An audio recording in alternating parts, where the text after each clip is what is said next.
After starting up in the business of solar collecting, Andy Baxter has been caught up in a rush of interest, moving from one installation a month to 2 a week. A couple of things to be clear on. The sun is being used to heat water, not generate electricity. And you have the system in addition to your conventional water heater. Inside, they've been promised that they'll be using water heated by the sun rather than gas by the end of the day. Just explain what you're putting in here. These are evacuated tube collectors, and they work on a heat pipe principle. So they gather heat from the sun and transfer it to a manifold containing water that's running across the top. So there's not water in the tube? Not in the tubes, no. They're just a heat pipe that transfer the energy to the top. How much of the customer's water is it going to heat? From now on till September, it will heat 100%, except for a cloudy day where you might need to top it up. So pretty much as soon as your central heating goes off, this takes over with your hot water as well, so your boiler is off pretty much the whole of the summer.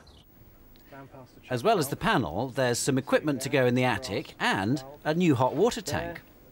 First of all, we take out the existing hot water cylinder and we replace it with a larger cylinder with 2 coils in it.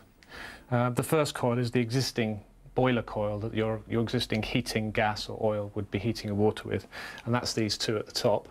And then for solar, we have a new coil, which is a coil at the bottom, which is dedicated completely to being heated by the panel on the roof. And so that allows us to heat water with just solar and not interfere with the boiler. Right, and up here, what's this? This controls it all, doesn't it? That's right, yes. This measures the temperature in the collector on the roof, and compares it with the temperature at the bottom of the cylinder. And when the 2 are different, when it's hotter up on the roof, it'll turn a pump on and circulate water through the coil at the bottom of the cylinder.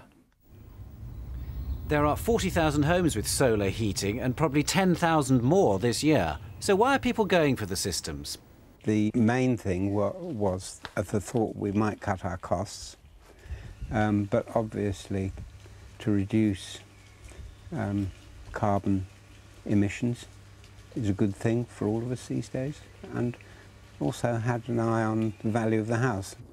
We've got some equipment up here that can work at a very high temperature. This is one of the collectors that's being installed, and inside it has a substance which is a bit like antifreeze.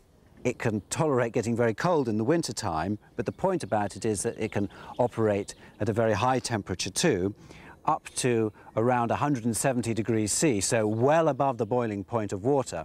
And that is how the light from the sun is converted from here into energy that can heat the hot water in the hot water tank.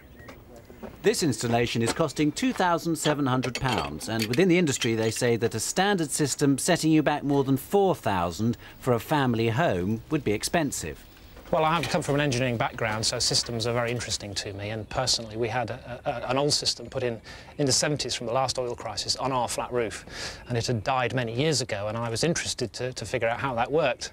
And in the course of figuring out how it worked, I found out more about the market and more about systems. I talked to other people in the industry, and my suppliers of cylinders or suppliers of components, are reporting increases of 60% growth over this time last year for the first 6 months. The consensus in the business is that you'll save between 40 and 70% on the hot water bill, so watch out if anyone promises more than that. It's not usually connected to the central heating, so there's no saving there. Here are some contact points which might be useful. The Solar Trade Association, which will give you names of members in your area. It imposes a code of practice on them, worth noting because there have been stories of people being bamboozled by sales patter. And the Low Carbon Buildings programme, which gives access to grants of up to £400 per installation. All these details will be on our website.